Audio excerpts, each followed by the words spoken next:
All right, welcome back. In case you're just joining us, it's still Moneyline with me, Nancy, and my guests are here right now. To my immediate right is Adakole Ijogi. He's a political economist. Welcome, Adakole. Good to have you on the show. Thank you. It's great to be back and great to have you on the show again. Thank you. Thank you very much. All right, Michael Oluwagbemi is also a political economist, isn't it? Yeah, you can say that. I can say that for the purpose I'm more of an analyst, yeah. Yeah. Political analyst, yes. Oh, okay, yeah. So for the purpose of this show today, yes. Welcome, gentlemen. It's a pleasure, thank you. Let's get started. President Buhari, has won. He's been, he was declared by INEC as the winner of Saturday's election. Yeah. One would begin, to imagine. I read a lot of, reports prior to Saturday and even after election. And one thing that was always coming out in some of the things that I read, especially from the foreign media, Nigeria said to be Africa's most populous nation and has the largest economy and is Africa's largest oil producer. So that was just like the recurrent decimal. It's like they were trying to remind us. But they were like, amid all of this, there's poverty, there's unemployment, there's corruption, and all of that. But let me first ask both of you what you think about the re-election of President Buhari amid, all that transpired. President Buhari won with about 50 million votes. Main opposition, PDP, about 11 million votes. Oluwagbemi, what's your view? Yeah, first I have to commend the Nigerian people for the election, because ultimately we have to remember that the democracy is about them. It's not about this. It's not about political parties. It's not about the leaders that were actually elected. It's about the people of Nigeria, and the people of Nigeria behaved in an exemplary manner, despite the hiccups that were associated with organizing the election, including the postponement. We saw for the first time that the violence that's usually a recurring decimal in our politics actually went down drastically. Despite the loss of life, 39 people on Saturday, compared to previous times, it was the lowest in the history of Nigeria's election. In 2003, over 800 people died. In 2007, 1,500 people died. In 2011, we lost well over 700 people. In 2015, we lost well over 250 people, including more than 527 people made. The data that come out from Saturday indicated we had 39, which indicated to me that the Nigerian people conducted themselves in the right manner.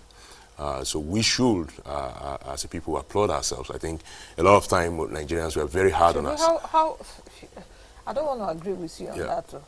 Giving me the statistics. No, it's a fact. Yes, hold on. I know you will tell me that. Yeah. But I want to also put to you that we shouldn't bring to the table the amount or the number of people that we lose. No, we should. Because of violence, as Nigerians. Violence. No, we as Nigerians, we are often. That's the point I was making.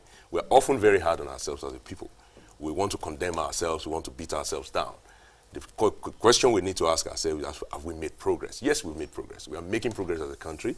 And that's the reason why I'm commending Nigerians for the way they acted. Because if Nigerians if they acted unruly, then there will have been more deaths, there will have been more violence. But Nigerians acted themselves in a commendable manner. Now, the question will be, just like you said, that we should always beat ourselves.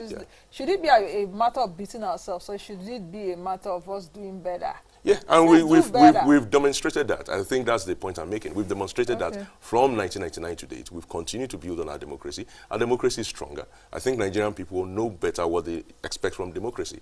Gone are the days, for example, when people used to write results and then think they can get away with it. Nigerians today are demanding for their rights. I commend the opposition for a vigorous campaign. They came to the table, they held the ruling party, the APC, to its own manifesto, the first time in the history of Nigeria. And we once had a president in this country that was seeking to impose his own president and actually called him from a campaign ground. There was no manifesto, nothing. Nobody could hold them to any account. But for the first time in the history of Nigeria, you could hold a president to account. You had a manifesto in front of you. You could measure the metric. Social media was very active. I think the opposition did a very good job of doing that, including the fact that a lot of the opposition leaders who, fortunately or unfortunately, are not able to come back to office today, took the leap of faith to actually defect. I think that was a good thing for Nigeria's democracy. So now we have a more ideological basis for our democracy. I think, by and large, we've had a very, very excellent election cycle. Nigerians should not beat themselves up. We should look at countries like Kenya. Kenya actually had elections 2 years ago, and everything ended up in cold drum. The country was in problems for more than 6 months. They could not decide who the president was. Nigeria was often measured against other global countries. Venezuela is in this mess right now. We are not experiencing that problem. A day after the election, Nigerians are moving on. They're doing their business, and I thank God that Nigerians are back together. Let me hold you there. Adakole, comment before I come back to you. Yes. Well, Nancy, I think this your sigh. What does that mean? I don't understand what my brother is talking about, whether we're living in 2 different countries. But anyway, I'll just like to say this, that no matter the election outcome, I want to start by saying I'll keep believing in a better Nigeria, even if it breaks my heart. What happened on Saturday's election actually took us back to 2 days of 2007, 2003. I mean, I'm talking about the elections. And it further deepened our collective pessimism about our country. Because the processes, yes, elections were conducted. Yes, no election can be perfect. But you had a case where you could not authenticate or give confidence to the electorate about the processes. After Nigerians came out to vote en masse. But then after they voted at the polling units, at the ward coalition level, to the local government, to the state, everything was shrouded in secrecy. There were allegations of falsification of election results, allegation of thuggery, vote buying. I don't know what my brother is talking about. This election is one of the worst elections in our history. I am telling you, we're back to the days of Maurice Iwu. And the fact that Nigerians are not responding or reacting, it shows that collective pessimism that we all share about our country. Because I'll give you this. Let me go local for our viewers. They say in a place where you have hungry people and a woman is cooking yam porridge in the kitchen, she better be whistling inside that kitchen to give confidence in the people in the living room that she's not eating the yam. You understand? This particular election gave us no chance for the views of Nigerians to be reflected. Most people wanted a change of government. The popular candidate was suppressed. You had cases of even overvoting. Come on, Nancy. Look at the result in Yobe. Excess with over 31,000. We couldn't even put, this thing is on a what do you call it? Excel spreadsheet. How can you make that kind of mistake? The number of accredited voters and the number of actual votes, exceeded the number of accredited voters with over 31,000. I'm telling you that, for me, Nancy, this is not a PDP thing. This is not a Buhari Atiku thing. I think that the biggest losers are the Nigerian people, because processes have been destroyed. We had some level of improvement from 2011 to 2015. Now, to 2019, we went back to 2007. Because, you know, the thing about election is that the integrity of the process is as essential as the outcome. This particular election had no integrity at all. The processes were flawed.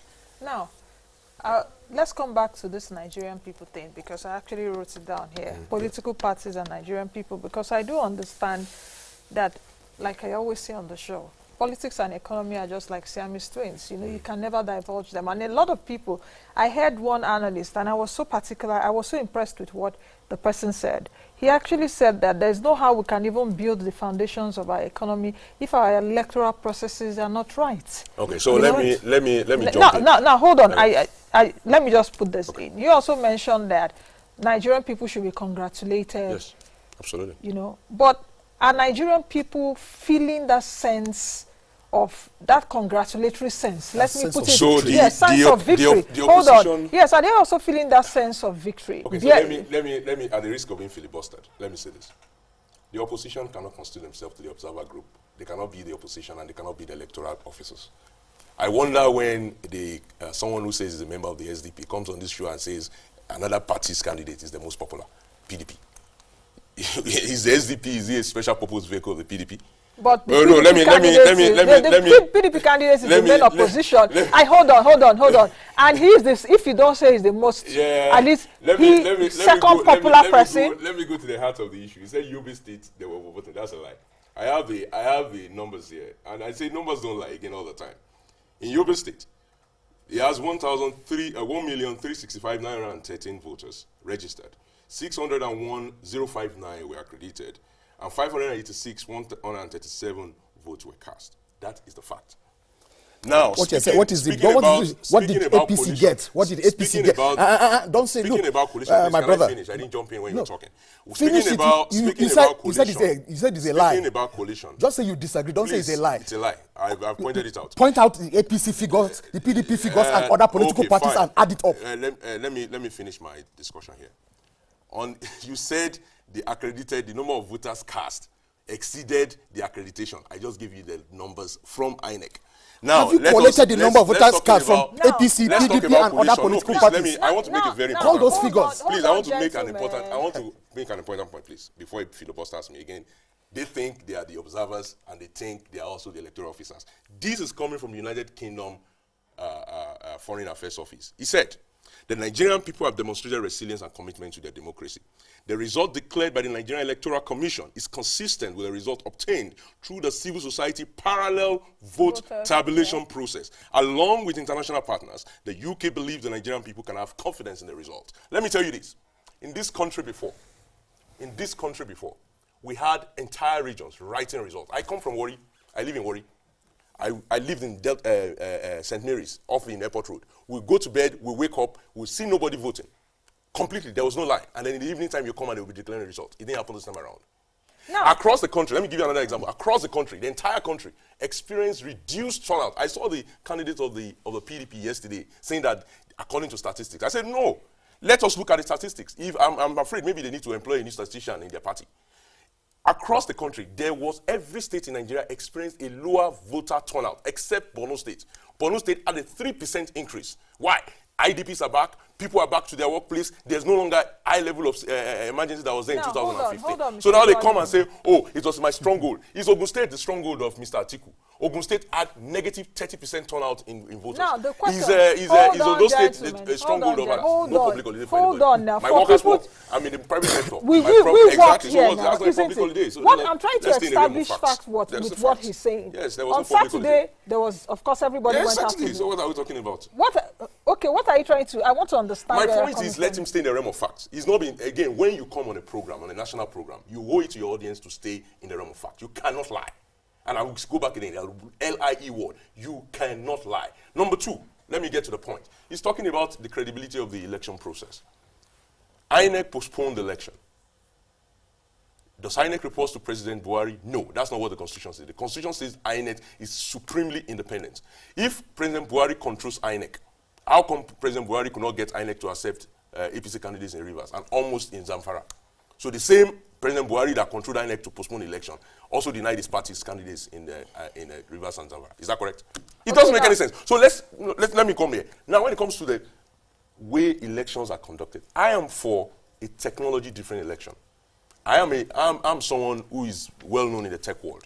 This is my everyday duty.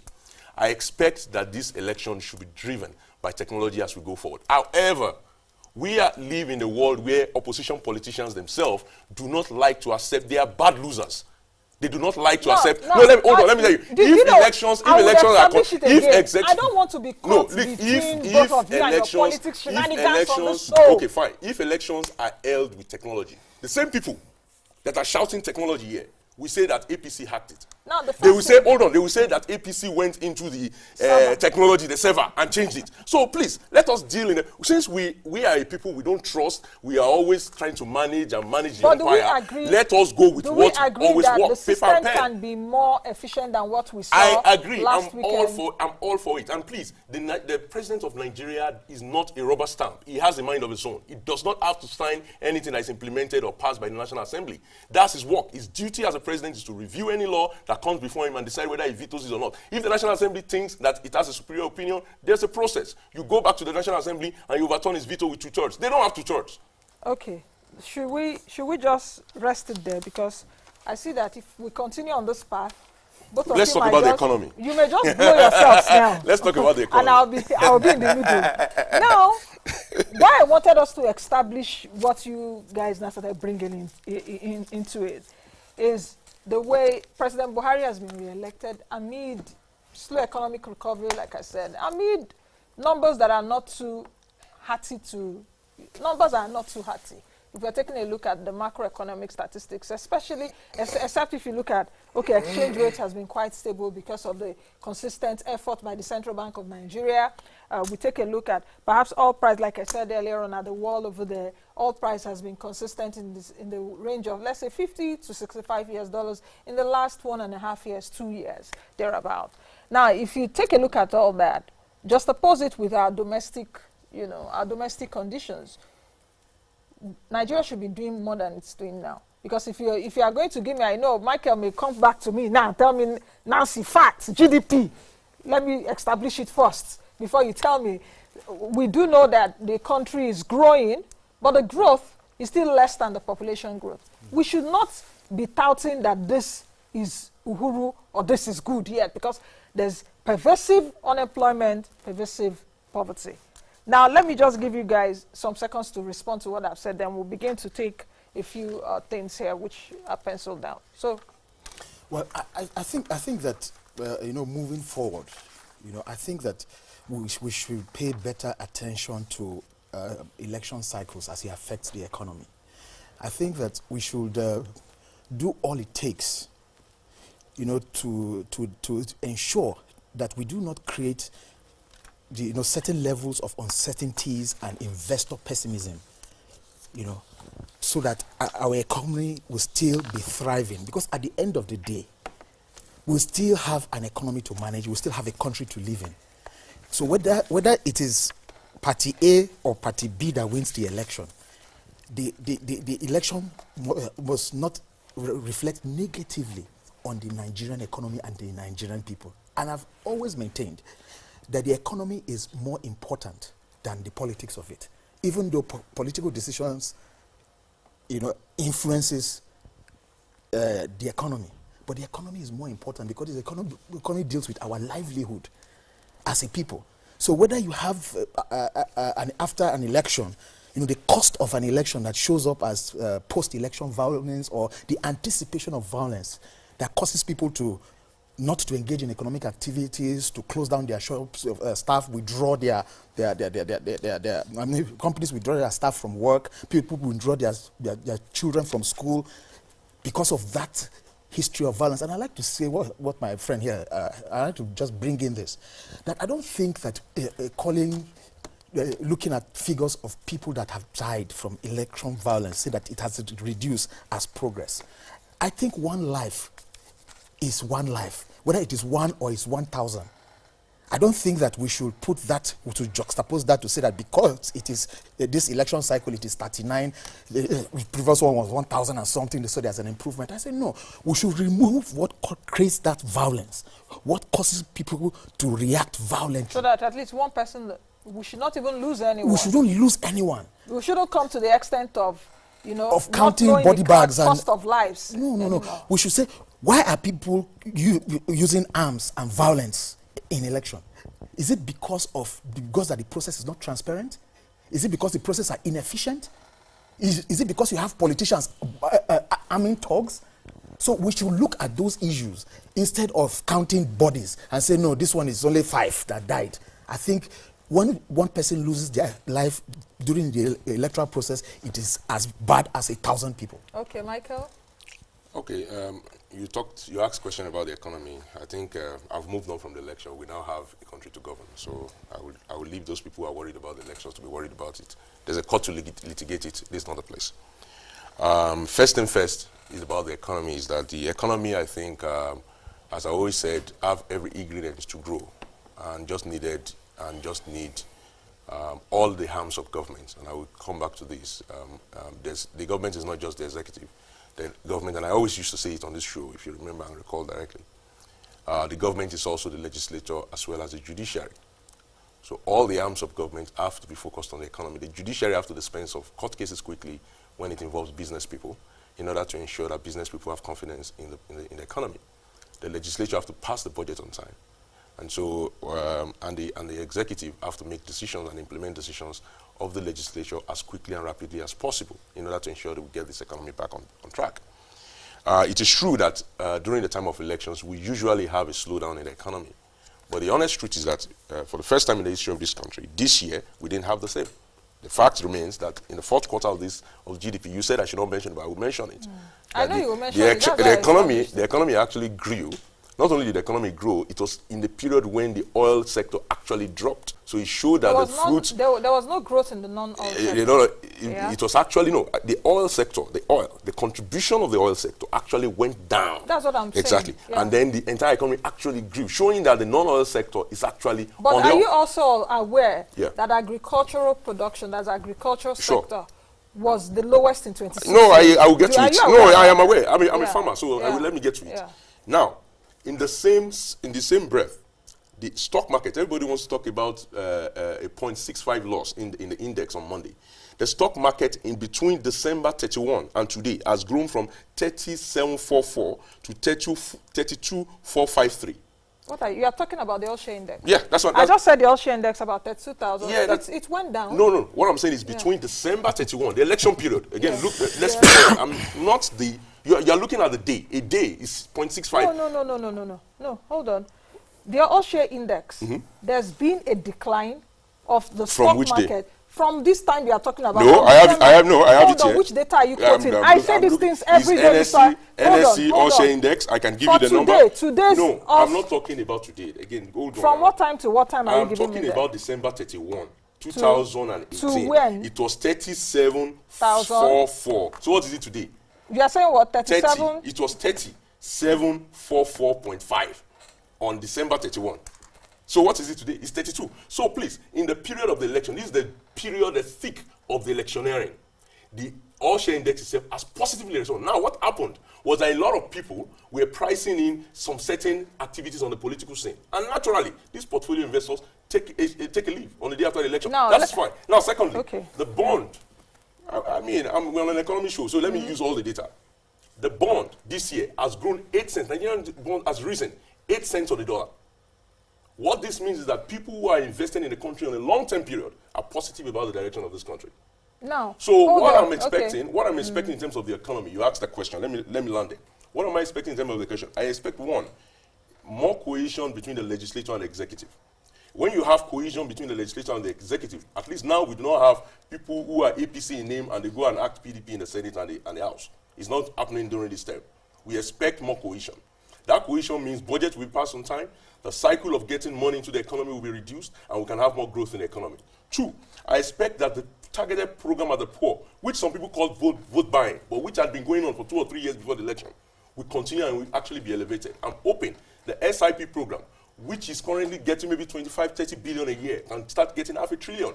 We need to, if we want to bring people, we want to get this economy to work again. Hold on, Mr. We need to bring people out of poverty. I'm just thinking where the show will take us, because if we continue, it would, there won't be time. Sure.